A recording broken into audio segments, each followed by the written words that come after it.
हसण्याचा खेळ हा मारो गप्पा गमती जमतीच्या सुरू झाला खेळ गमतीचा खेळ चला बसूया चला बसूया चला बसूया बसूया बसूया चला बसूया चला बसूया. Hi sir. हाय कपिल. कसे आहात? बस मस्त. वगैरे एकदम नाईस. वेल, मी कपिल देशपांडे. चला बसूयामध्ये तुम्हा सगळ्यांचं खूप खूप स्वागत. आपले गिफ्ट पार्टनर आहेत हेमंत सुगंधी भांडार. तर आज आपल्यासोबत आहे जयवंत वाडकर सर. खूप खूप स्वागत. सगळ्यात पहिले कसं वाटलं ना चला बसूया? चला बसूया खूपच छान नाव वाटलं मला. चला बसूया म्हणजे काय? चला बसूया नाही, आपण चहा प्यायला बसायचं. चहा प्यायला पण ठीक आहे, काय हरकत नाही. पण चला बसूया याच्यामध्ये खूप काही आहे. मला असं वाटतं चला बसूया यामध्ये बऱ्याच गोष्टी येतात. चला बसूयामध्ये आपण खूप काही बोलतो आणि मला असं वाटतं मी माझ्याकडे पण बोलवताना सगळ्यांना चला बसूया खूप कॉमन शब्द आहे. वेगवेगळे पण वेगवेगळे म्हणजे माझ्या घरावरून जाताना सगळे वाड्या चला चला बसूया असं चालूच असतं. सो सरांसोबत आपल्याला खूप गप्पा मारायच्या आहेत. बरेच किस्से आहेत. सगळ्यात महत्त्वाचं म्हणजे 200 पेक्षा जास्त मराठी पिक्चर आणि जवळपास 50 हिंदी फिल्म. सो भंडारे सरांकडे बोलण्यासारखं खूप. तर सर जास्त वेळ घेऊ नकोया कारण तुम्हाला ऐकायचं आमच्या प्रेक्षकांना. येस. सो चला बसूया. चला बसूया.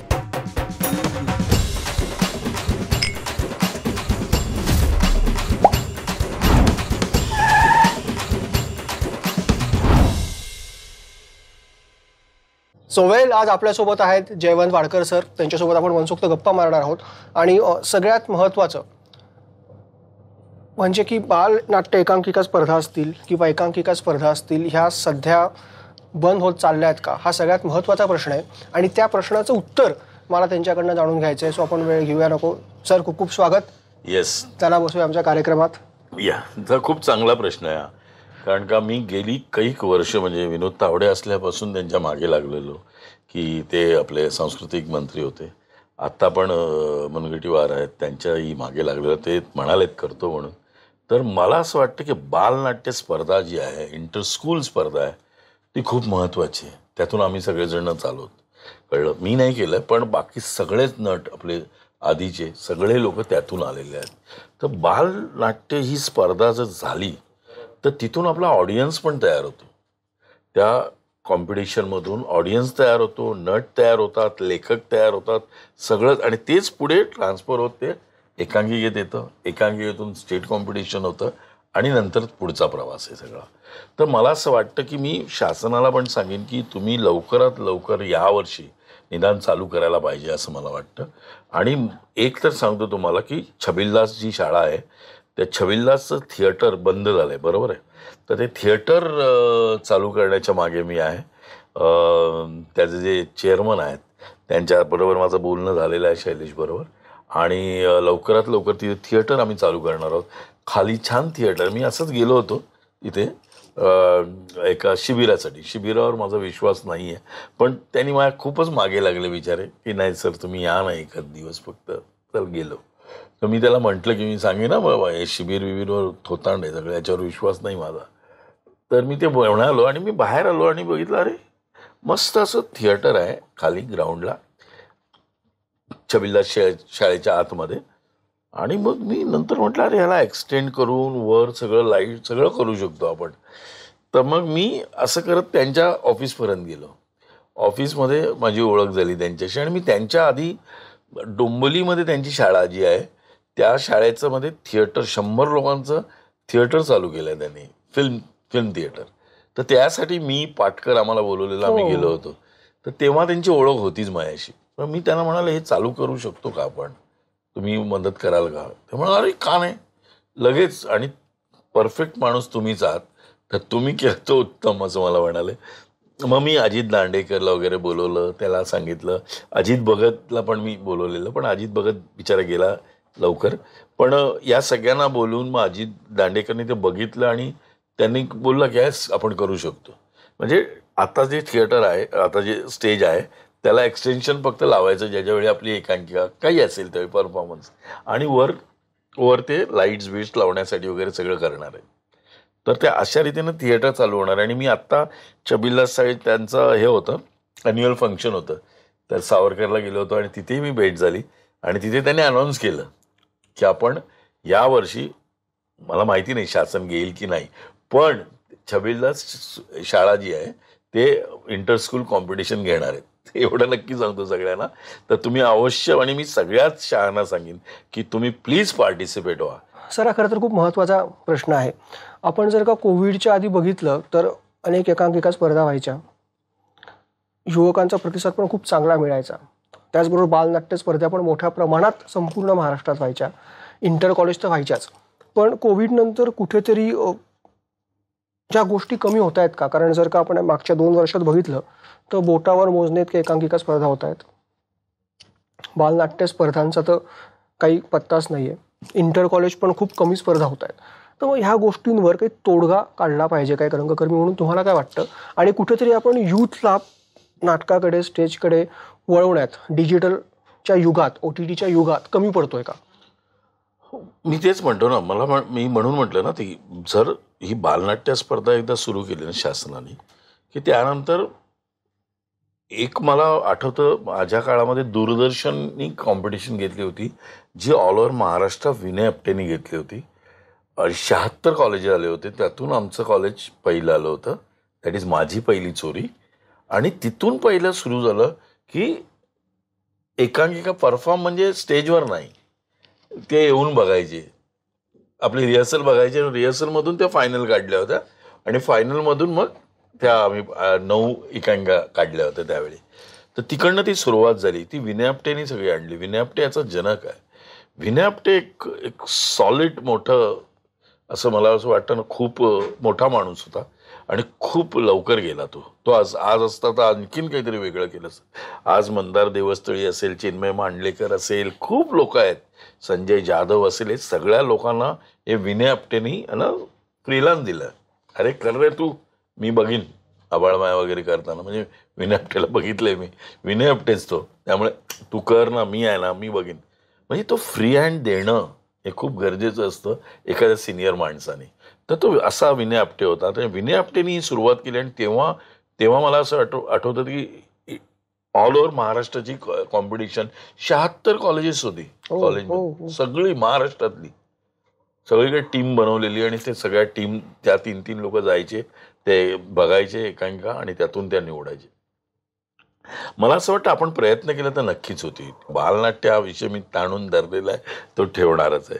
आणि प्लस त्यानंतर सुद्धा इंटर कॉलेजिएट ह्या एकांकिका कॉम्पिटिशन पण, स्टेट कॉम्पिटिशन तर आपण करतोच नो डाऊट, पण त्याचंही प्रमाण आता ते कमी झालंय. आता पूर्वी म्हणजे आमच्या वेळी तर बापरे, म्हणजे किती होते सेंटर्स. रंगभवन सेंटर होतं, रवींद्र सेंटर होतं, गडकरी सेंटर होतं, त्यानंतर बालगंधर्व सेंटर होतं, असं म्हणजे इकडच्या इकडे. त्यानंतर बोरिवलीचं, इतके सेंटर्स होते. आता काही नाही, आता 1-2 सेंटर्स राहिलेत, कारण का ते हेच नसतं, पार्टिसिपेटच नसतं. त्यामुळे आणि आता काय झालंय ना, मुंबईमध्ये खूप म्हणजे वाताहत आहे या सगळ्याची, मुंबईतल्या लोकांची. आज तू बघशील ना तर सगळे नट, सगळे दिग्दर्शक, सगळे लेखक हे औरंगाबाद, नागपूर, कोकण इथून आलेले आहेत. कारण तिथेही कॉम्पिटिशन्स आणि या सगळ्या. मी परवाच एकपात्री कॉम्पिटिशनसाठी गेलो होतो पेंडला. तो अत्रे आहे आणि आपला कौस्तुभ भिडे आहे जो हे ॲक्टिव्हिटीज करतात. आणि घांगरेकर म्हणून एक खूप मोठे दिग्दर्शक आणि होते, म्हणजे ऐश्वर्या नारकर वगैरे त्यांच्याकडे शिकली. तर त्यांनी एक कॉम्पिटिशन भरवलेली आणि मला ते म्हणाले तू येशील का वाड्या? अरे म्हटलं येईन, मला वेळ पाहिजे फक्त. आणि माझ्याकडे वेळ होता आणि मी गेलो. मला खूप बरं वाटलं. 52 पार्टिसिपेट होते, 52. आणि इतकं वेगवेगळं होतं ना कपिल, काय सांगू तुला. विषय त्यांचे वेगवेगळे होते, पण त्यांना गाईड करणारी लोक पाहिजेत, असं त्यांना थोडंसं फोकस त्यांचा काय केला पाहिजे. आणि इतकं छान होतं. म्हणजे असं मला प्रश्न पडला, प्राइजेस 4-5च होती, आता मग आम्ही आणखीन द्यायला लावली परत त्यांना. सो मला असं वाटतं की टॅलेंट आहे ना आता बाहेर खूप आहे, बाहेर खूप उत्साह आहे, खूप उत्साहाने येतात.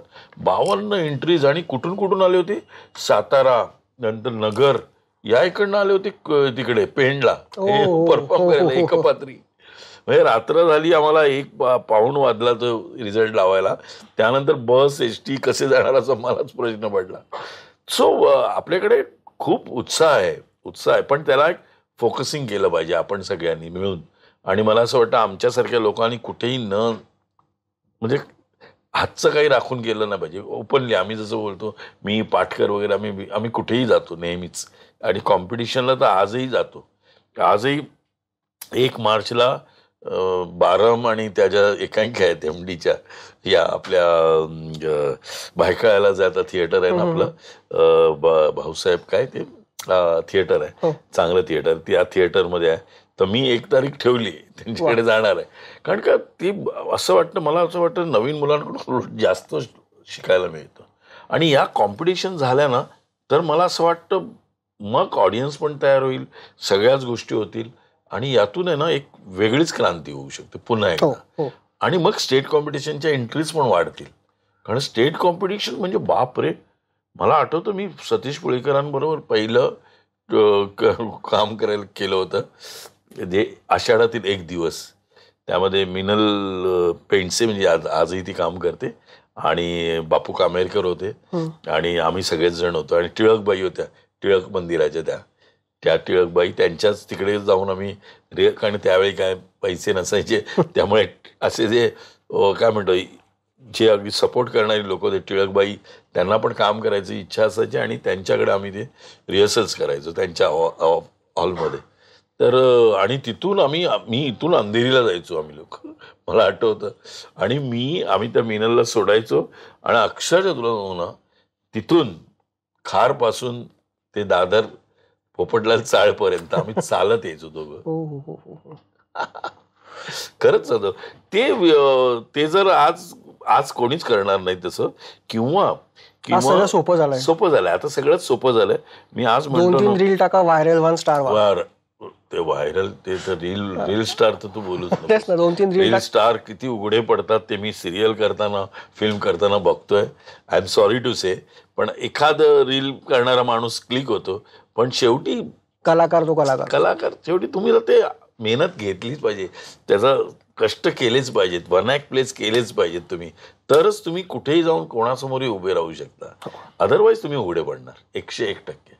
हा तर आपला सिद्धांतच आहे. त्यामुळे मला असं वाटतं सगळ्या लोकांनी ना मला इतकी लोक अप्रोच होतात, इतक्या मुली अप्रोच होतात, इतके लोकांचे पॅरेंट अप्रोच होतात आमच्या मुलाला. त्यांना वाटतं जरा सुंदर दिसलं की झालं, नाही. सध्या खूप सगळं सोपं झालं असं वाटत नाही का? कारण आधी जर का आपण बघितलं 20 वर्षांपूर्वी, आपण जास्त मागे नको झाला, 20 वर्षांपूर्वी मागे जाऊ, खूप स्ट्रगल होता, कॉम्पिटिशन खूप होती. म्हणजे असे अनेक कलाकार आहेत ज्यांना कॉम्पिटिशनमुळे ते मागे पडले, पुढे येऊ नाही शकले, कारण एक भिंत उभी होती, त्या भिंतीच्या पुढे जायला त्यांना वेळ लागला, तोपर्यंत त्यांचं वय निघून गेलं होतं. Yes, correct. आता असं झालंय की तुमचं एक रील व्हायरल झालं, किंवा तुमचं एक हे झालं, ते डिजिटल कंटेंट क्रिएटर ज्याला आपण म्हणतो सो कॉल्ड, तसं काय केलं की लगेच मग तुम्हाला वलय येतं, प्रसिद्धी येते. पण ते क्षणिक असतं. हाडाचा कलाकार हा रंगभूमीवरूनच घडतो, आणि तिथूनच तो आला पाहिजे, तरच तो गंभीर का घोडा बनतो. येस येस येस, ते तर तू म्हटलंच आहेस. पण मला असं वाटतं ना की तुम्ही मी आता सगळे जे मी मगाशी म्हटलं तर पॅरेंट्स आणि हे सगळे अप्रोच करतात, तेव्हा मी सांगतो की बाबा तुम्हाला कॉलेजच करेक्ट निवडलं पाहिजे. जे तुम्ही जर ज्याचं कॉलेज झालेलं आहे, आता मी बघतो ना इंजिनियर आणि कोण काय डॉक्टर लोक, त्यांना काम करायचं असतं. अरे म्हटलं एवढं सोपं नाही आहे इकडे. आणि काय होतं ना, या ह्याच्यामध्ये ते आपल्या आयुष्यातले 5-7 वर्ष हे फुकट घालवतात. कारण काय होतं, आज मी सांगितल्यामुळे आज माझी पोरगी स्वामिनी आहे, तिला मी कुठे मला बायको मला तिचं नाव नाही सजेस्ट करत. अरे नाव नाही, ती करेल ना, तिला तिचं करू दे, माझं म्हणणं आहे. शेवटी कसं होतं ना की मी नाव सजेस्ट करेन, तुला एकदा काम मिळेल, पुढे तुझं कामच तुला काम मिळेल देतं. आज मला ज्यावेळी मकबूलमध्ये काम मिळालं, दिल्लीवरून फोन आला होता मला, मी म्हटलं यार मेरा नाम किसने सजेस्ट किया आपको? तर त्याचं नाव होतं हेमंत चतुर्वेदी. हा मोठा कॅमेरामन आहे. ह्याच्याबरोबर मी मुकुल अभ्यंकर आणि यांच्याबरोबर मी बेस्ट सेलर नावाचं यायचं पूर्वी, कळलं. ते बेस्ट सेलर मी 2-3 केले होते, ज्यामध्ये अमिताभ पण होते एका ह्याच्यामध्ये, आणि मुकुल अभ्यंकरचा तो कॅमेरामन होता. तर त्याने माझं तिकडे कॅरेक्टर बघितलं होतं, त्याने माझं नाव सजेस्ट केलं तिकडे, म्हणून मकबूलचा रोल मला मिळाला. शेवटी तुमचं कामच बोलतं. शेवटी तुम्ही किती मोठ्या बापाचा असा काही असा नाही तर आज किती लोकांचे किती मुलं आहेत आज कुठे आहेत ती नाही आहेत कुठेच नाही आहेत. त्यामुळे तुमचं काम तुम्हाला बोलतं आणि म्हणून मी त्या सगळ्यांना सांगतो की तुम्ही काही करून 4 वर्षे इमाने इतबारे इंटर कॉलेजिएट केलं पाहिजे. बाकी काही करायचंच नाही. तुम्ही भले एकेकांका बघितले आपली लोक एक तर प्रोड्युसर आणि डिरेक्टर जाऊन बसतात रेडी रेकनर अरे यार मस्त पोरगा घेतला अरे पुढे काय त्याचं एक तर लाईफ बर्बाद करतात असं माझं मत आहे. ते लोक लाईफ बर्बाद करतात. करू दे त्याला 4 वर्ष इमाने इतबारे थिएटर करू दे तरच तो तयार होईल नाही तर नाही होणार तयार. चालू एकदम असा मस्त तयार होतो आपण तिकडे. इतके एक्सपिरियन्स मिळतात इतक्या गोष्टी मिळतात आणि मी तर सगळ्यांना म्हणतो की एकांकिका करणाऱ्यांना त्यांना परवा पण मी तिथे होतो ना जज तर मी सांगितलं अरे तुम्ही गेलात कुठे बघा ना इतरांचं बघा परफॉर्म तर तुम्हाला कळेल अरे यार मला नाही मिळालं प्राईज मग तुम्हाला बरं वाटेल नाही ह्यालाच द्यायला पाहिजे प्राईज. कळलं ना. तुम्ही दुसऱ्यांचे परफॉर्मन्स बघा त्यातूनही खूप शिकतो. त्यामुळे इंटर कॉलेजिएट करणं इतकं महत्वाचं आहे ना सध्या. मी तुला म्हणतो तरच चांगले ऍक्टर्स चांगले लेखक चांगले दिग्दर्शक चांगले टेक्निशियन सगळे तिथूनच तयार होतात मला तर वाटतं. बाकी कुठचा चान्सच नाहीये. बाकी कितीही काही करा कितीही वर्कशॉप करा वर्कशॉप केलं पाहिजे फक्त बेसिक कळण्यासाठी. बाकी पुढचं काय आज वर्कशॉप घेणारी इतकी लोक आहेत आज इतके पैसे घेऊन वर्कशॉप करतात पुढे काय होतं त्या मुलांचं. एक जण जरी आपल्या नाटकामध्ये किंवा आपल्या फिल्म मध्ये घेतात का त्यांना कोणी नाही घेत. To be frank that is मला त्याचा राग आहे. म्हणजे जे वर्कशॉप घेणारी लोक आहेत त्यांच्यावर माझा हा राग आहे. नाही बेसिक नॉलेज घेण्यासाठी जा तुम्ही नो डाऊट पण तुम्ही त्याने काहीतरी आपल्याला मिळेल की अमुक जयवंत वाडकरचं वर्कशॉप केलं तर मला असं मिळेल तसं मिळेल. सॉरी असं नाही मिळणार तुम्हाला. इतकं इझी नाहीच आहे. अरे आम्ही माझ्या चेरा बाजार गिरगाव चौपाटीमध्ये तुला माहिती आहे का यकृत आणि यासारख्यांची नाटकं सगळी वाचन तिथे झालंय. मंगेश कुलकर्णी प्रकाश बुद्धिजगर पेट्रोमॅकचा दिवा आणि माझं भजीचं दुकान भजीचं खाणं हे असं करून आम्ही वाचायचो तिकडे. अक्षरशः वाचन केलं आणि तिथे केलेत आम्ही नाटकं सगळी माझ्या इथे. तर तिथे आमचा सेट असायचा. आमचा सेट म्हणजे 9 ठोकळे होते फक्त 9 ठोकळे काही असेल तरी 9 ठोकळ्यामध्ये पुळेकर आणि आम्ही लोक सगळे. तू बिलीव्ह कर तुला रफी नावाचा माणूस आहे माहिती आहे आज नाही आहे तो साहित्य संघात. तो रफी होता रफी तो हातगाडीवाला. तो काय करायचा तिकडे गाडी येत नाही ना बस येत नाही आतमध्ये तर तिकडे बाहेर बस थांबली की ते त्यात सामान उतरवायचं आणि ते आणून पुन्हा साहित्य संघात आणायचं हे त्याचं काम. तर तो रफी आणि त्याला आम्ही घेऊन जायचो हातगाडीवर त्याला वर बसवायचो ठोकळ्यांवर वगैरे आणि प्रशांत मी प्रदीप पटोत विजय पाटकर अक्षरशः आम्ही धक्का मारत सेंट कॉलेजपर्यंत आणायचो. कोण करेल आता नाही करणार. मकबूलचा उल्लेख केला त्यात होता द ग्रेट इरफान खान. हो त्याच्यासोबत तुम्ही गुन्हा फुटपाथ या फिल्म मध्ये पण काम केलं. येस बाप ऍक्टर काय तू विषय काढला तर काय बोलू मी. इरफानचं नाव काढल्यानंतर खूप आज तो पाहिजे होता. परवा तुला माहिती नाही विशाल भारद्वाजांनी पण टाकलं होतं. इरफान सारखा ऍक्टर मी बघितलाच नाही रे. म्हणजे जो माणूस गुन्हामध्ये मी पहिलं काम केलं त्यांनी अमोल शेडगेमुळे मला ते काम मिळालेलं होतं. महेश भटांचं प्रोडक्शन हाऊस आणि विक्रम भट वगैरे मुकेश भट सगळं जायंट आणि बिपाशाचा दुसरा पिक्चर असेल तो. तर ते काम करत असताना त्याने आयुष्यपत त्याला मी ऑब्झर्व करत राहायचो रे. आणि तो मला जेव्हा आपण याचा करते व्हायचा करते तो नेहमी असंच करायचं. आणि त्याचं मी बघितलं ना नंतर फुटपाथ असेल नंतर मी मकबूल असेल आणि आम्ही एक सिरीज केली होती ती आली नाही सुदैवानं म्हणजे दुर्दैवाने नाही आली कारण ती होती गव्हर्नमेंट नावाची. इतकं सॉलिड पॉलिटिकल सॅटायर होतं आणि ॲप्लॉजचं प्रोडक्शन हाऊस होतं. ॲप्लॉजने ते केलं होतं आणि आम्ही लोक जवळजवळ 40 दिवस शूट केलं होतं टोटल OTT आणि शूट केलं आणि त्याला बिचारायला तो आजार झाला त्यात तो गेला. पण तुला सांगू त्यानंतर पुन्हा ॲप्लॉज बघ किती ग्रेट असेल. ॲप्लॉजनी पुन्हा स्टेज शूट केलं अख्खं मानव कौलला घेऊन त्याच्या जागी कळलं आणि आम्ही ते केलं. पण त्याची जी स्टाईल आहे तो माणूस आला ना सेटवर की तो सरळ कुठे सीन कुठे आहे तिथे येणार सेटवर आला की हां आप दिखाओ, कोरिओग्राफी दिखाओ तुम्हारी. तो कोरिओग्राफी शब्द मी एक अशोक मेहता यांच्याकडून ऐकला होता आणि त्यानंतर ऐकला तो इरफानकडून. कोरिओग्राफ क्या किया दिखाओ. अशोक मेहता सुद्धा जडला, म्हणजे अर्जुन रामपालची पहिली फिल्म ती आली नाही, ती 70% शूट होऊन आली नाही. त्यात सचिन केडेकर, थँक्यू मिस्टर ग्लॅडवर होतं ते, आणि जॅकी श्रॉफ हा तो जेलर वगैरे होता, आणि हा जो शूटआउट करतो आम्हाला, त्यामध्ये मी, सयाजी शिंदे आणि गोली म्हणजे रणजित सुना, रणजित, हे तिघे जण आम्ही विलन त्यामध्ये. तो आम्हाला मारतो म्हणून त्याला जेल होते. तर तेव्हा ते यायचे आणि सांगायचे हां शंतनू दिखा मेरे को कोरियोग्राफ दिखा सीन. तर ते तो मग सीन दाखवला, मग तो सांगायचा अभि मेरे को 3 घंटा दो, 4 घंटा दो. पण भाई 4 तासांनी तू ये तिकडे, तू कुठेही फिर, इकडे फिर तिकडे फिर, लाईट हलत नाही. आज सॉरी टू से आपले खूप कॅमेरामॅन आहेत, मी तर हक्काने म्हणू शकतो, मी बाबा आझमी आणि हेमंत सगळ्या मोठ्या लोकांबरोबर, नायरबरोबर काम केलंय.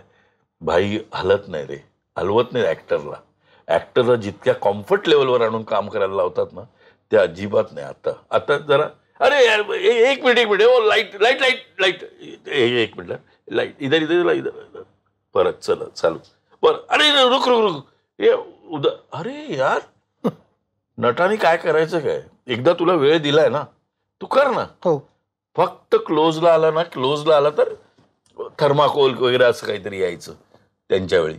इतका ग्रेट कॅमेरामन माझ्या नशिबात खूप चांगली लोक आली माझ्या सुरुवातीच्या काळात, त्याचं मी खूप समाधान मानतो. आणि नाटकापासून, नाटकाला मला पहिले डिरेक्टर माझे मामा पेंडसे, मामा पेंडसे डिरेक्टर, आणि मामा पेंडसे बरोबर माझं पहिलं नाटक बेबंदशाही, आणि मला डायरेक्ट सावरकरांनी तिथे आणलं रे.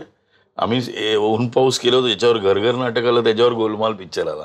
गोलमाल पिक्चर मी विसरे, गोलमाल पिक्चरच्या निर्मात्यांना तुम्ही नोटीस पाठवली होती का? काय पाठवली, काय असं घडलं काय होतं तुम्ही त्यांना नोटीस पाठवली? थेट काय झालं, आम्ही घरघर नाटक केलं, घरघरवर ते हिंदीत नाटक केलं, आणि मनोज जोशी याने ते नाटक नीरजला दिलं, नीरज ओरानचे डेव्हलप करून ते नाटक स्क्रिप्ट बनवली त्याची आणि दिली. आणि आम्हाला कुठेतरी कळलं की काय हे आपलं घरघर आहे. तेव्हा आई शपथ, मग म्हणजे जयकर, स्मिता जयकरचा मुलगा, त्यांनी नोटीस पाठवली अष्टविनायकला, आणि नाना पाटेकरनी पण फोन केला नीरजला, कळलं. तर अशा हे आम्ही केल्यानंतर रोहित म्हणाला त्याला, नीरजला, बाय तुझे मैं 21 लाख रुपया दिया था, तू देख ये कुछ आना नहीं चाहिए अभी, ये नोटीस आया कुछ कर. त्याने जाऊन आहे ना अक्षरशः हर्ष शिवशरणला 7 लाख रुपये दिले. तिथले 21 लाखात ते 7 लाख हर्षाला दिले, आणि मग ते असं मिटलं प्रकरण, कळलं का. पण नाटकावरून फिल्म झालेली ती गोलमाला, पहिला गोलमाला त्याच्यावरचा आहे.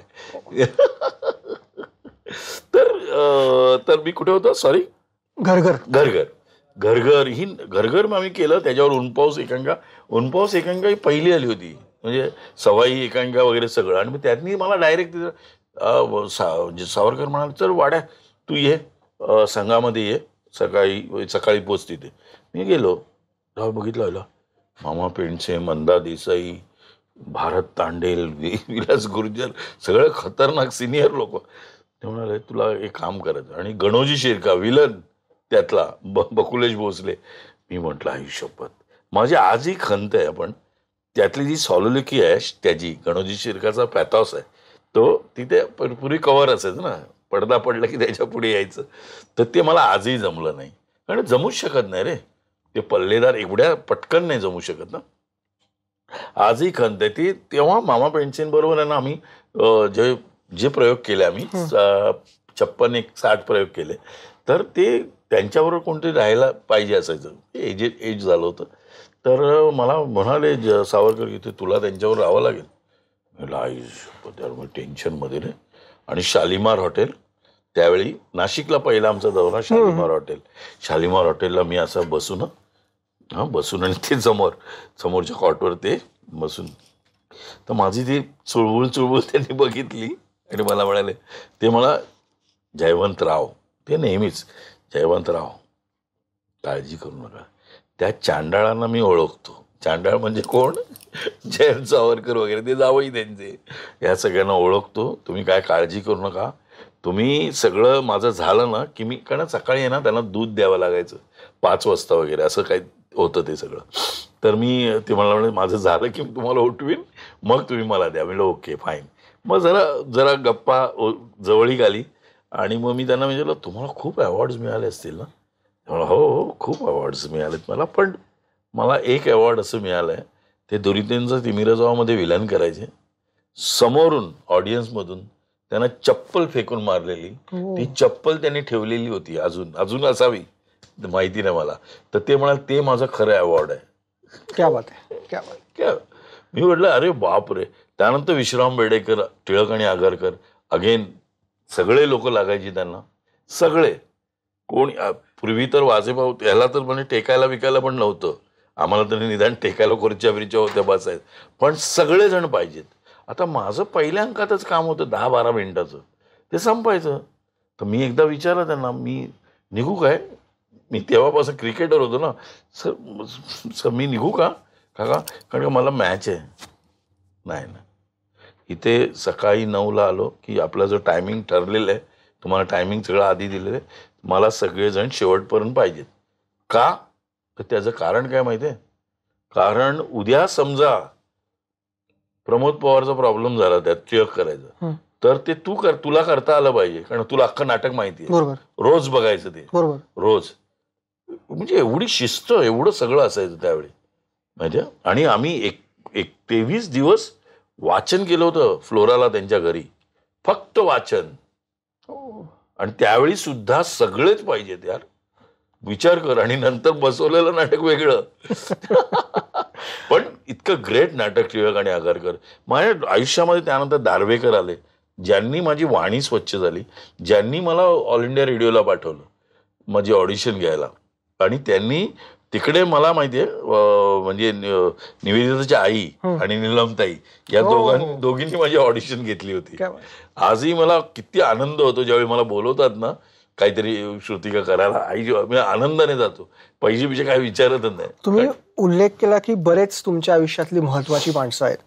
एक उल्लेख मला आवर्जून करावा असं वाटेल, जसं आपण लॉरेन अँड हार्डी, अगदीच ते कुठेतरी वाचलेल्या जाड्या आणि रड्या ह्या जशा जोड्या लावतो, तशी एक जोडी गेल्या 40-45 वर्षांपासून अजूनही आभारित आहे, जी एकमेकांच्या सुखदुःखात असते, प्रत्येक ठिकाणी एकमेकांच्या पाठीमागे ती उभी असते. ती म्हणजे पाटकर सर आणि तुम्ही. तर विजय पाटकर आणि जयवंत वाडकर, म्हणजे विजय पाटकरांशिवाय जयवंत वाडकर अपूर्ण आहेत आणि जयवंत वाडकरांशिवाय विजय पाटकर अपूर्ण आहेत. ते लक्षाने आम्हाला नाव ठेवलं होतं आम्ही तेजाब केल्यानंतर, तेजा अ आणि तेजा ब म्हणून तेजाब. का?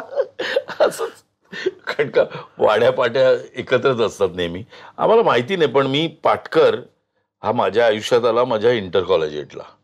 ज्यावेळी पुळेकर आमचे गुरु म्हणजे मी, पाटकर, प्रदीप, प्रशांत दामले, हर्ष शिवशरण, हे 5 अत्रंग लोक आणि पुळेकर, असा एक गणित आलं आणि एक वादळ आलं आणि ते वादळ खूपच गाजलं.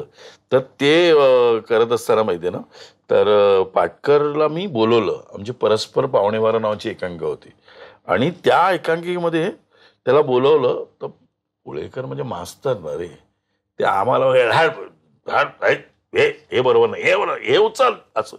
ते त्यांनी बघितलं आणि तो भेंडी बाजार मधला होता, त्यामुळे त्याला बोललं आहे काय आपलं काय खरं नाही, हे कोण आहे हा माणूस, हा आपल्याला एवढं बोलणार नाही. आणि गेला तो, आलाच नाही परत. मग मी नेक्स्ट इयर परत गेलो त्याला भेटायला, कारण का त्याला तो मला आधी भेटला, म्हणजे आमच्या तो ज्युनियर आहे मला. ते ज्युनियर कॉलेजचं फंक्शन असतं ना आपल्या कॉलेजचं, त्यात मी बघितलं यार काहीतरी करतोय चार्ली चॅपलिन. तेव्हा चार्ली चॅपलिन मलाही माहिती नव्हतं, तर काहीतरी करतो यार, मस्त करतो, याला आपण घ्यायला पाहिजे. म्हणून मग परत नेक्स्ट इयरला गेलो. म्हटलं चल तू ये. मग माझी पहिली चोरीमध्ये तो आला आणि तिथे क्लिक झाला. मग त्याच्यावर एक दिंड, त्याच्यासाठी एकांकिका, त्याच्यासाठी मुंबई नाटक लिहिलं पुरुषोत्तम बेर्डेने. हे सगळं त्याच्यासाठी लिहिलं गेलं. तर तो नेहमीच म्हणतो की वाड्याने मला खेचून आणलं म्हणून मी आहे इकडे, नाही तर नसतो. सो आणि तेव्हापासून आम्ही एकत्र आहोत. तर त्याच्या सगळ्या पुळेकरला आम्ही सोडल्यानंतर पण तो डिरेक्टर होता. त्याच्या एकांकिकेमध्ये, त्याच्या पिक्चरमध्ये, त्याच्या नाटकांमधून मी नेहमीच काम करत राहिलो. हा प्रश्न बऱ्याच वर्षांपासून माझ्या मनात आहे, पण आपलं कधी असं पॉडकास्ट करण्याचा योग आला नव्हता. पण आज विचारतो. अवॉर्ड फंक्शन असेल, कुठलं सोशल असेल, रेड कार्पेट असेल, कुठला इव्हेंट असेल, कुठली पार्टी असेल, सगळीकडे वाडकर सर असतात. आणि सगळ्यात महत्त्वाचं वाडकर सरांचा सेल्फी असतो. जर एखाद्या कार्यक्रमात तुम्ही नसाल तर निश्चितच 4-5 जणांमध्ये चर्चा होते की अरे आज वाड्याने आला का, अरे फोटो, अरे सेल्फी. जे काय तुम्ही तुमचं स्वतःचं आज ते अस्तित्व निर्माण केलं की अरे फंक्शन वाडकर सर, म्हणजे स्टेजवर त्यांचे फोटो तुम्ही काढाल. आणि सगळ्यात पहिली पोस्ट कुठे हो न हो तुमच्या सोशल अकाउंट्सवर सगळे फोटो पोस्ट झालेले असतात सर. आणि तुम्ही नसाल तर आम्ही सगळे ते मिस करतो. एक दिवस जरी तुम्ही कुठल्या इव्हेंटला नसाल, पार्टीला नसाल. नाही, पण मला खरंच माहिती नाही ते कसं मला सवय लागली. अरे मला इतका उद्योग असतो माहिती घरी गेल्यानंतर, माझ्याकडे रागाने बघतात ते लोक. कारण का मी ते सिलेक्ट करून, त्यातूनही सिलेक्ट करून ते टाकायचे. मग त्यांचे मेसेजेस असतात, आमचे फोटो पाठव. सगळ्या अगदी सोनाली कुलकर्णीपासून अगदी सगळेजण, सगळ्यांचे. मग ते फोटो त्यांना पाठवायचे असतात, सगळंच. पण मला असं वाटतं तो आनंद आहे. आणि मला माझे फोटोजमध्ये फरक एवढाच आहे, इतर नॉर्मल काढतात आणि माझ्यामध्ये, की मला माहिती आहे कपिल आणि प्लॅनेट मराठी याचं रिलेशन मी ते मेंटेन करतो तिकडनं. कळलं? पाटकर मी असेल, महेश असेल, किंवा अजित असेल, किंवा सचिन खेडेकर असेल. एक फोटो माझ्याकडे असा आहे की झीच्या नॉमिनेशन पार्टीमध्ये, ज्याच्यामध्ये मॅक्सिमम सगळे सिंगर आहेत. सगळे सिंगर एकत्र केलेत मी. आणि थँक्स त्या सगळ्यांनाच, कारण का ते चालू माझं थांबतात रे माझ्यासाठी आणि ऐकतात माझं. तू थांब, अवधूत इथे थांब, स्वप्नील इथे थांब, मग तिला आण असं करून ते सगळ्यांना एकत्र करून तो फोटो काढलेला आहे मी. त्याला मला माहिती आहे याचे मला खूप पुढे फायदा होणार. तुम्हाला अभिनय क्षेत्रात तुम्ही अपघाताने आलात का? कारण तुम्हाला व्हायचं होतं क्रिकेटर, तुम्ही खेळायचा क्रिकेट, बरोबर. पण मग असं काय झालं की तुम्ही अभिनय क्षेत्राकडे वळलात आणि क्रिकेटची आवड तुमची मागे पडली? आज पण थँक्स असं झालं, कारण उत्तम अभिनेता आम्हाला मिळाला. प्रश्नच नाही. कारण का मी आजही माझं पॅशन हे क्रिकेट आहे. माझ्या घरी म्हणून दुसरा टीव्ही घेतलाय मी, कारण का आमची भांडणं होतात. कारण का मी सगळे स्पोर्ट्स बघतो, आणि असं नाही नुसतं क्रिकेट, सगळे. आजही आपले इंडियाची मॅच असेल, काही मॅच असेल, हॉकी मॅच असेल, सगळं, फुटबॉल पण सगळं बघत असतो मी, अगदी बॅडमिंटन पासून आणि सगळं. त्यामुळे आमचं भांडण होतं घरी. पण मी ऑफकोर्स अपघाताने आलो इकडे. कारण का म्हणून मी म्हणतो सगळ्यांना, नवीन मुलांना सगळ्यांना म्हणतो, you can motivate yourself. You can, करू शकता. जर जयवंत वाडकर करू शकतो स्वतःला, तर तुम्ही स्वतःला करूच शकता. कारण का मी ज्यावेळी आलो त्यावेळी मी क्रिकेटर होतो, आणि मला आठवतं झाला मला बॉल लागला तर आजही माझं इथे फ्रॅक्चर आहे. मी फॉरवर्ड शॉट लेगला चांगली फिल्डिंग करायचो. माझा आजही रेकॉर्ड आहे सी डिव्हिजनमध्ये 8 रनमध्ये 5 विकेट. आणि मी टेरसी खेळलोय, विनू वंकड माझे कोच होते. मी सुनील गावस्करांना बॉलिंग टाकायला मला घेऊन जायचे 14 वर्षाचा असताना, नेटवर इंदू जिमखाना ना, आम्ही तिथेच राहायचो त्यावेळी. आणि तुला सांगतो सुनील गावस्करांचा विषय निघाला. आम्ही जनरली नेहमीच महेश वगैरे मी सीझननी खेळत नाही आता, कारण का सीझननी काय होतं, बॉल लागला बिगला आपण आता नट आहोत जायला. आता तू बघितलंस ना त्याचं लेगामेंट वगैरे, त्या सिद्धूचं 2दा-3दा गेलंय. यार मी म्हटलं आपलं काम नाही, आपण आता नट आहोत, त्यामुळे आपल्याला लागला बिगला एखादा बॉल तर गेले ना, ते शूटिंगवाल्यांची वाट लावली, सगळ्यांची वाट लावली तुम्ही, तर मी ते टाळतो. तर मला ते म्हणाले तू काय क्रिकेट खेळतात. तर मी टेनिसमध्ये खेळायचो, टेनिसवर तर मी खेळायचो, ते विजय केंकरे वगैरे आम्ही सगळेच त्यावेळी खेळायचो. पण मी म्हटलं तर आम्ही ज्यावेळी ऑस्ट्रेलियात गेलो होतो सिडनीत, तर तिथे गावस्कर होते. तर गावस्कर म्हणाले होते, यार मला तुझ्या बायकोच्या हातचं खायचं आहे यार, असं बोलले होते. मग ते इंग्लंडची टूरला गेले, मग तिथून आले, मग परत आणखीन कुठेतरी, मग परत एक दिवशी आले. मग त्यांनी महेशने आम्हा सगळ्यांना, म्हणजे महेश आणि महेशचे 35 म्हणतो मी. त्यामध्ये अजित आला, अजित, त्यानंतर खेडेकर आले, सगळे लोक आले. आम्ही सगळे म्हणजे वंदना भारती सगळे गँग बसले. आम्ही जवळजवळ 25-30 लोक आम्ही. आणि मिलिंद रेगे सनी गावस्करला घेऊन आला. मिलिंद रेगे मेवणा आहे ना त्याचा, घेऊन आले. आला, अरे जयवंत आलं. मला त्यांनी ओळखलं रे नशिबानं. अरे जयवंत कैसा आहे तू? अरे Sunil, you know he has to use to bold you. म्हणजे मी त्याला बॉलिंग टाकायचं त्याला सांगितलं, एक मिनिट मिलिंद, एक मिनिट थांब, हे वापस बोलणार तुम्ही, तू परत बोला हे सगळं. आणि हे सगळेजण इथे बसलेत, सगळ्यांना ऐकव, मी क्रिकेटर होतो ते. आणि ते परत बोलला मिलिंद. आणि आम्ही तो दिवस एवढा एन्जॉय केला ना. हे सुनील गावस्कर गायले, मिलिंद वाजवतो चांगला, मिलिंद रेगे, आणि धमाल. तो दिवस आमच्यासाठी म्हणजे सोन्याहून पिवळं होतं यार, काय बोलू तुला. समोर दोघं आणि एवढं धमाल. आणि आपण सगळे दिग्गज, खूप मस्त. आमच्याकडे ते काही फोटो, काही शूट आहे माझ्याकडे अजून, ऑडिओ वगैरे सगळं रेकॉर्ड केलंय. ते पण रेकॉर्ड केलं तेव्हा मी करायचो ना, त्यामुळे ते सगळं आहे. त्यामुळे ग्रेट लोक अशी भेटलेली आहेत आपल्याला सगळे. सर 200पेक्षा जास्त मराठी फिल्म, 50 जवळपास हिंदी चित्रपटामध्ये तुम्ही काम केलंय. पहिला सिनेमा तुमचा तेजाब. तर मला ते ऐकायचं आहे की एवढ्या विविधांगी भूमिका तुम्ही केल्यात, त्यातली तुमची जवळची भूमिका कोणती? ऑफकोर्स तेजाब तर असेलच. आणि दुसरं हमाल ते धमालसाठी अनिल कपूरला जे तयार केलं होतं तुमचा खूप मोठा हात होता असा. येस, करेक्ट आहे. मी आणि पाटकर आम्ही दोघं जण त्यावेळी असं ठरलं फिल्म करायच्या वेळी. त्यावेळी मग पुरुषोत्तम बेर्डे आम्हाला म्हणाले की अरे ते अनिल कपूर, याचा अनिल कपूर पाहिजे आपल्याला, तर येईल काय? हा बघतो ना, आम्ही प्रयत्न करून बघतो. आणि अनिल शूटिंग करत होता फिल्म सिटीत कुठेतरी. तर मी आणि पाटकर गेलो. मला अनिल आणि पाटकरवर त्याचा जीव खूप, कारण त्याचा एक मित्र तो पाटकर सारखा दिसणारा होता, तर तो लवकर गेला होता. त्यामुळे पाटकरवर खूप जीव. तर आम्ही गेलो. त्यांना अनिल ऐसा मराठी फिल्म है, ऐसा अनिल कपूर आपको आना है. तो हाँ मैं करता हूँ ना. आम्ही पळालो दोघं.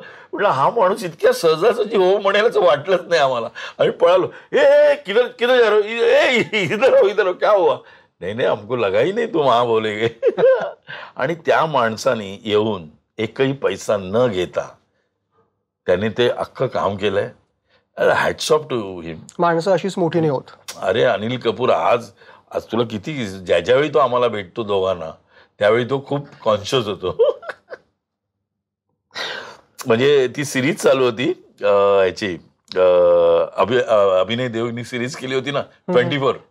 ती सिरीजचं शूटिंग चालू होतं ना. आम्ही बाजूला एका मराठी फिल्मचं क्लायमॅक्स शूट करतो मी पाटकर. तर आम्हाला कळलं अभिनय देव आणि अनिल पण आहे तिकडे. मग आम्ही गेलो असे, तर अभिनय टेंट वगैरे होता. अभिनयनी बोलला अरे ये बस. आम्ही बसलो. तर हा तिथे आतमध्ये कुठेतरी लांब थोडंसं सीन करत होता आतल्या बाजूला. तर तो आला. आणि आता हा समजा अभिनय देव आहे आणि आम्ही इथे बसलो दोघे. तर यायचा, हा अभिनय काय, मी काय बोलतो हा एक और एक बार असं करून तो परत गेला. परत आला. यार कुछ हो नहीं रहा यार, तो और एक बार. और लड़की को बोल थोड़ा सा मेरे पास देखने के लिए. हा तुम्ही ते पोरीला बोलवलं. परत आला. तर आमच्याकडे डायरेक्ट मालूम आहे मैं करूंगा असं डायरेक्ट. ते सगळं युनिट आहे ना अख्खं, म्हणजे अभिनयाला पण कळलं नाही हे काय चाललंय. तो डायरेक्ट असं बघून आमच्याकडे बघून नाही ना, म्हणजे इतकं प्रेम आहे त्याचं आमच्यावर आजही. तर तुला सांगतो ना, मग अनिल कपूरला जर पकडून राहिलो असतो ना मी आणि पाटकर, तर आज आणखीन कुठेतरी असतो आम्ही. आज खरंच सांगतो, आज आणखीन कुठेतरी. पण आपलं थिएटरवरचं प्रेम, नाटक, हे ते. प्रतिघातला आधी बोलवलेलं आम्हाला एन चंद्रांजीनी आम्हाला प्रतिघातला बोलवलेलं, पण तिथे आम्हाला जमलं नाही. मुंबईचा दौरा. मी इव्हन दो सरफरोशमध्ये माझं काम इन्स्पेक्टरचं होतं. म्हणजे मनोज जोशी आणि ते जे सलीम वगैरे त्यांच्याबरोबर काम होतं. कदम नावाचा एक इन्स्पेक्टर दिसतो तुला जेसलमरच्या ह्याच्यामध्ये, तो गोयल म्हणून ऍक्टर होता, तो नंतर नाहीये. पण मी ते केलं नाही थिएटरसाठी. आपण थिएटरवर एवढं प्रेम होतं रे आमचं, त्यामुळे आम्ही केलं नाही. पण आम्ही जर त्यावेळी पकडून राहिलो असतो ना, आज खरंच सांगू तुला कुठेतरी दुसरीकडे असतो. पण नंतर कळलं आपल्याला काही गंमत आहे ती हिंदीची. सर, शेवटचा प्रश्न, ज्यामुळे हा इंटरव्ह्यू पूर्ण होऊ शकत नाही. तुम्ही गेल्या तासाभरापासून आपण बोलताना तुम्ही बऱ्याचदा 2 नावं घेतली. एक म्हणजे लक्षा मामा आणि दुसरं म्हणजे प्रदीप पटवर्धन सर. ही 2 तुमच्या आयुष्यातल्या सगळ्यात महत्त्वाच्या व्यक्ती. प्रदीपला काय सांगू यार, प्रदीप खूप लवकर गेला. पण त्याने ना ऐकलंच नाही रे आमचं कधी, आणि तो कधी सोशल राहिला नाही, पहिली गोष्ट म्हणजे. आणि काय आय डोंट नो, पण व्हॉट अ ॲक्टर. आज मोरूची मावशी आधी ज्यांनी बघितलंय त्यांना प्रशांत नामले वगैरे दिसलेलाच नाही. ओनली प्रदीप पटवर्धन, ओनली प्रदीप पटवर्धन भाई.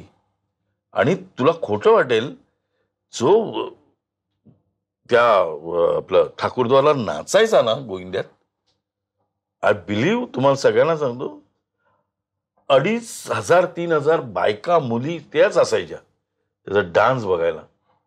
एवढी पॉप्युलॅरिटी कधी बघितली नाही मी, कधीच नाही. एवढा सुपरस्टार होता तो आमच्यातला. पण त्याने स्वतःला मेंटेन नाही केलं पुढे, त्याच त्याच्यामध्ये राहिला. त्याला किती वेळा बोललो, अरे ये बाबा इथे यांच्याबरोबर काम कर, त्याच्याबरोबर काम, कधीच नाही. प्रत्येक वेळी कारणं सांगत आला तो. आणि I don't know, infinity complex घेतलेली लोक असतात थोडीशी, तर त्यामुळे तो कदाचित नाही आला. त्यानंतर एक लक्षात मला आजही सांगावं असं वाटतं सगळ्यांनाच, ज्याचं घर चांगलं आहे ना भाई, घरामध्ये ज्याला प्रॉब्लेम नाहीत, अशा माणसांना नेहमीच सक्सेस मिळतो असं माझं मत आहे. इथे प्रॉब्लेम आहे ना, तिथे गडबड. तर त्या बिचाऱ्याकडे खूप प्रॉब्लेम होते सगळेच बिचारा. त्यामुळे तो शेवटी तर लॉकडाऊनला मला सांगायची लोक माझी तिकडची, अरे तो त्या भाजीवाल्याकडे येऊन बसलाय. अरे मी त्याला ओरडायचो, म्हटलं काय करतो तू, इतकं हे होतं. त्यांची क्रेज मोरूच्या मावशीनंतर अशी होती की अक्षरशः समजा तुम्ही कुठल्या कॉलेजच्या कट्ट्यावर नाकावर गेला तर मुलींचा ग्रुप त्यांच्या मागे पळत यायचा, तुम्हाला आणि पाटकरांना त्यांना असं लपवत घेऊन जावं लागतं. भाई बिलीव्ह करा, मी तुम्हाला खरंच सांगतो, खोटं एकही बोलत नाही मी.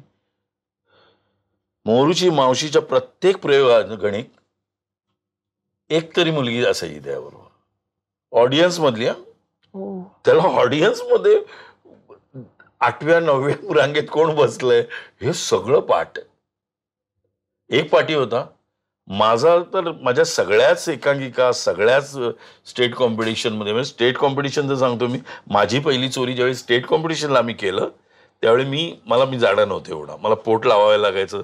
आणि मला ते असं दिलं होतं, मान अशी करून, तो इन्स्पेक्टर येतो असं करून, आणि आम्ही असं करत होतो. आणि पॅक रवींद्र नाट्य मंदिर पॅक, आणि असं समोर पिठामधून अमोल पालेकर आणि भक्ती बर्वे आल्या, असं समोर आल्या आणि बसल्या. मी बघितलं, मी ब्लँक, मी नेहमीप्रमाणे ब्लँक झालो. मला तो नेहमी प्रत्येक वेळी त्याने मला लाईनीवर आणलेलं आहे प्रदीपने. त्यामुळे प्रदीपला मी विसरणं शक्यच नाही. आणि प्रदीप वॉज अ फॅन्टॅस्टिक माणूस, ग्रेट माणूस. पण सुदैवानं लक्षा मामा तर काय बोलू यार, लक्षा मामा तर काय, त्याचं अख्खं कुटुंब बरोबरच असतो मी.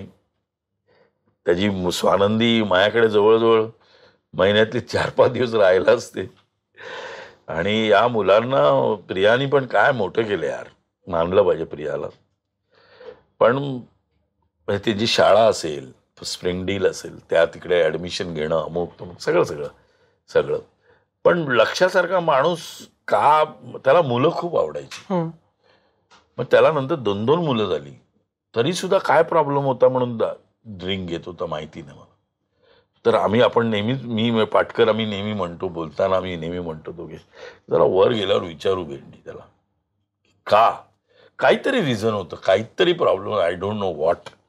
पण भाई म्हणजे आज मी इथे शूटिंग करतोय आणि क्रिकेटची, त्याला पण क्रिकेट खूप आवडायचं, क्रिकेटची मॅच असली की तो इथे शूटिंग करतो, तुला फोन करणार, अरे यार जेव्हा वाड्या पाट्या तुझ्याकडे आहेत काय, त्यांना जरा पाठव ना, 5 वाजेपर्यंत पाठवा. तर तो कशाला नाही बोलतो, ओके आम्ही आपले सीन विन करून जेवून परत सीन केला एका, आणि तुम्ही जा निघा, तुम्हाला बोलवलंय लक्ष्मीवांनी. अरे नाही सीन आहेत ना ते आपले, ते उद्या करू आपण, तुम्ही जा आता. ऐकलं आम्ही लोक जायचो, घरी गेलो की क्रिकेटची मॅच, पद्मा असायची रुई, मग तिला माहिती आहे आता आज मंगळवार असेल तर मी नॉनव्हेज नाही खायचो त्यावेळी, मग मला वेगळं की आपला विनय येडेकर किमा बनवायचा, तो किमा बनवतोय, मॅच चालू सगळं, आणि असं असं असं समजा चालू आहे मॅच चालू आहे आणि मी उठलो आणि विकेट पडली की बस इथून उठलो. अरे आई, शेवटी पूर्ण मॅचभर असंच बसायचं आपण. खूप खूप किस्से आहेत त्याचे सांगण्यासारखे, इतके किस्से आहेत ना बाबा बाबा. आणि त्यासारखा त्याला जे सुचायचं ना, अगेन त्याला मी आहे ना म्हणजे आम्ही संगीत उचल मागणी म्हणजे जसं बिघडले स्वर्गाचे द्वार झालं, तर मी आणि पाटकर यमदूत, आमची एंट्री लेट, तर मग काय करायचं, पाटकरा पेंटिंग पण चांगलं करतो, तर पाटकर आहे ना मला वेगवेगळ्या गेटअप करायचं, कधी टिळक, कधी मिशा, कधी काय, यमदूताला टाइमपास ते करायचो. तर एक दिवशी त्याने काय केलं, आम्ही आलो 1 2 3 4 आणि असं केलं मला आणि असं केलं आणि इथे काळा टिका आला. म्हणजे त्यांनी काळं लावून किती वेळ तो होता बघ, त्याला डोक्यात पंच ठेवलेला होता आणि काळं इथे लावून ठेवलं होतं अंगठ्याला, आणि असं केलं, काय बंपर लाफ्टर आलं, म्हणजे माझा कलर इथे लावला त्यांनी. म्हणजे त्याला जे सुचायचं ना, अरे नंतर बिघडले स्वर्गाचे द्वारला तर क्रिकेट फुटबॉल आलं, मग रेड कार्ड दाखव देवांना, हिरवा कार्ड दाखव, असं काय काय काय काय काय काय काय क्लुप्ते असायचे त्याच्या. Is a fantastic man. त्याला जे सुचायचं ते कधीच नाही. आणखीन एक महत्वाचं म्हणजे मी बऱ्याच वेळा बोललेलो आहे, पण ज्यावेळी धूमधडाका ज्यावेळी साईन केला ना त्या लोकांनी धूमधडाकाला, तर त्याला 75,000 रुपये आणि अशोक सराफांना 65,000 रुपये. हे त्याला कळलं त्यावेळी, तर नाही मला 65,000 द्या, त्याला 75,000 द्या. हे असं कोण नाही सांगत, कोणी नाही. आता ते नाहीच आहे, कळलं. त्यामुळे ग्रेट होता माणूस तो आज असताना, तर आज आम्ही कुठेतरी असतो, आज नक्कीच त्याचं प्रोडक्शन हाऊस असतं आणि खूप छान असतं तो, आणि इतका फॅन्टॅस्टिक ऍक्टर यार. आणि त्याला माणूस म्हणून तो उत्तमच होता. आज भरत जाधव आणि प्रशांत दामले जे करतायत ते काय, ते लक्षाची पॉलिसी आहे ती सगळी, कळलं. आज नाटकावर म्हणजे प्रशांत पण मित्र आहे माझा आधीपासूनचा, भरत पण मित्र आहे, तर ही दोन्ही मुलं आज करोडपती आहेत, ते बिकॉज ऑफ नाटकामुळे. ग्रेट आहे. म्हणजे नाटकाला कधीच कोणी कमी समजू नये. आणि आता तर नाटकाला खूप चांगले दिवस आहेत, चांगली लोक येत आहेत, लोकांना खूप आभार तुमचे. पण एक पिक्चर सिनेमा बघण्यासाठी धर्म म्हणून सिनेमा बघा तुम्ही प्लीज. म्हणजे तुम्ही, मला नाही म्हणायचं की प्रत्येक सिनेमा बघा, पण आज समजा तुम्हाला वाटलं दिलीप प्रभावळकर आज आमची एक फिल्म लागलेली आहे, आता वेळ झाली, रोहिणी अट्टंगडी आहे, निदान 2 लोक आहेत, त्या 2 लोकांचं काम तर चांगलं असेल, अशा फिल्म तरी बघा तुम्ही, असं मला वाटतं. अशोक सराफ असतील, सचिन पिळगावकर असतील, आमचा आता नवरा माझा नवसाचा 2 येणारच आहे. बरोबर तुम्ही विषय काढला. जून जुलै 20 वर्षांपूर्वी ती गणपतीपुळ्याची ट्रिप सगळ्यांना आठवते. एक से बडकर एक सगळे सरस कलाकार, जोडीला सचिन सर, सुप्रिया मॅम आणि अशोक सराफ. म्हणजे जवळपास 14 वर्षानंतर मराठीत सचिन सरांची फिल्म येणार होती आणि अक्षरशः प्रेक्षकांनी डोक्यावरती फिल्म घेतली. आता पुन्हा एकदा 30 स्टारकास्ट, बरं त्यातले काही जणांना तुम्ही नक्कीच मिस कराल. येस, जोडीला अजून नवीन स्टारकास्ट ऍड झाली आहे, तर ही कमाल सफर असणारा अनुभव. येस, नक्कीच. म्हणजे मी अजून काम सुरू व्हायचंय माझं, पण विजय पाटकर करून आलेत 2 दिवस आणि ही वॉज सो हॅपी. विजय वा वा वा वा, काय सांगू. विजय तर एवढा प्रेमात आहे त्या, म्हणजे अगदी 1-1.5 दिवसाचं काम आहे त्याचं यामध्ये, पण तो म्हणाला वाड्या सुपर डुपर हिट आहे फिल्म, म्हणजे प्रश्नच नाही. विजय बोलला म्हणजे नक्कीच. आणि पिळगावकर आणि जी आमची सगळ्यांची जी इनोसन्सी आहे, जी कॉमेडी आहे, जी आम्ही कधीच फोर्सफुली करत नाही, तर ती कॉमेडी नक्कीच वर्क होणार आहे 101%. आणि इतर ज्यावेळी आपण या बाकीच्या कॉमेडी बघतो त्यावेळी आपल्याला कळतच असतं की इथे फोर्सफुली कॉमेडी केली जाते. आणि मला असं वाटतं की रियालिटी शो मधली लोक घेऊन आपण करतो, पण ते नाही वर्क होत आहे मला असं वाटतं. कारण शेवटी इथेच फिल्म म्हणून एक एक बघायला पाहिजे फिल्मकडे, ती बघत नाहीत लोक. ते प्रत्येक आपल्याला असं वाटतं की ते त्यांच्यापुरतं आला, ते स्किट सगळं केलं आणि निघून गेला असं होतं. त्याची कंटिन्युटी काय, त्याचा ग्राफ काय, या सगळ्या गोष्टी विचारात गेला पाहिजे. डायरेक्ट इथून सुरू केल्यानंतर तू किती अजून वर जाणार ना, नाहीच जाऊ शकत. त्यामुळे त्या सगळ्या गोष्टी आहेत यामध्ये. पण मला असं वाटतं की नवरा माझा नवसाचा 2 हा सुपर डुपर हिट आहेच आहे. आणि प्लीज लोकांना माझी नम्र विनंती आहे की प्लीज धर्म म्हणून सिनेमा बघा. आज बाप लेक सारखी पिक्चर आहे किंवा आत्मा पॅम्पलेट आहे, काय फिल्म आहे यार, काय फिल्म आहेत. आणि आपल्याकडे या फिल्म वर्क होत नाहीत, याच्याबद्दल खूप वाईट वाटतं मला. कारण तुम्ही नक्की पहा या फिल्म. आता प्लॅनेट मराठीचं मी तुला सांगतो, आमची बाबा आहे, बरोबर आहे, तर लोक मला विचार आता कुठे दिसणार आहे, ती कशावर दिसणार आहे, कुठे येणार आहे. मी म्हटलं कानपटात मारेन. 300 रुपये सुद्धा तुम्ही भरू शकत नाहीत, वर्षाचे 300 रुपये यार, 1.25 रुपया पण येत नाही दिवसाला. मग अरे मला कळत नाही. एक OTT प्लॅटफॉर्म आहे, त्यावर त्या दिवशी पैसे भरा निदान त्यावर. आणि इतके चांगले आहेत, रानबाजार वगैरे आमच्या खूप आहेत फिल्म त्यावर त्या बघा ना तुम्ही, तुम्हाला ते बघायला मिळणार आहे मटेरियल. शिवाय हे ब्रॉडकास्टिंग असतं, चांगल्या चांगल्या गोष्टी पाहायला मिळतात. चलो, थँक्यू सर, खूप मजा आली. खरं तर विषय इतके तुमच्याकडे आणि किस्से इतके आहेत की आपल्याला अख्खी रात्र पण कमी पडेल, दिवस कमी पडेल, बट कुठेतरी थांबावं लागेल आपल्याला. So thank you so much. आणि मजा आली. खूप महत्वाच्या विषयांवरती आपण बोललो, काही किस्से तुमच्याकडनं, आठवणी तुमच्याकडनं आम्हाला. एकांकिका वगैरे बद्दल बोलला, खूप ग्रेट बोलले आपण. तो ग्रेट विषय आहे. आणि नक्कीच तुम्ही सगळ्या शाळांना सांगेन, जर शाळकरी कोणी बघत असतील, प्रिन्सिपल वगैरे, तर त्यांनी प्लीज, आम्ही 26 आम्ही इंटर स्कूल स्पर्धा घेणार आहोत, तर त्यात पार्टिसिपेट व्हा, खूप मजा येईल. Thank you so much sir. एक छोटीशी गिफ्ट आमच्याकडनं आहे. आमचे गिफ्ट पार्टनर आहेत हेमंत सुगंधी भांडार, त्यांच्याकडनं ही एक छोटीशी भेट तुम्हाला. Thank you sir. तुम्ही उघडून बघू शकता, डोंबिवली आणि पुण्यात पण त्यांचं दालन आहे. हो, अरे वा, हो, सही आहे, खूप मस्त. हा, अत्तर, मी अत्तर लावून आलेलो आहे आता. प्लीज लक्षात ठेवा, मला अत्तर खूप आवडतं. मी नेहमी लोकांना सांगतो दुबईला गेल्यानंतर अत्तर घेऊन या, बाकी काय घेऊ. आणि सर, ही छोटीशी भेट आमच्याकडनं. Yes, planet Marathi.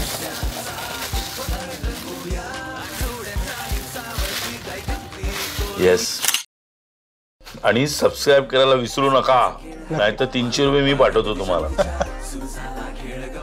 चलो, थँक्यू सो मच सर. मजा आली. सो वेल, मी कपिल देशपांडे आजच्या आपल्या चला बसूयाच्या भागात इथेच थांबतोय. जयवंत पाडकरांबरोबर खूप उत्तम अशा आपण गप्पा मारला की महत्त्वाच्या विषयांवर ते व्यक्त झालेत. काही जुन्या आठवणींना या निमित्ताने त्यांनी उजाळा दिला. सो वेळ झाली इथेच थांबण्याची. मी कपिल देशपांडे, चला बसूया, आमचे गिफ्ट पार्टनर आहेत हेमंत सुगंधी भांडार. यात आजच्या विशेष भागात इथेच थांबतोय. Thank you so much.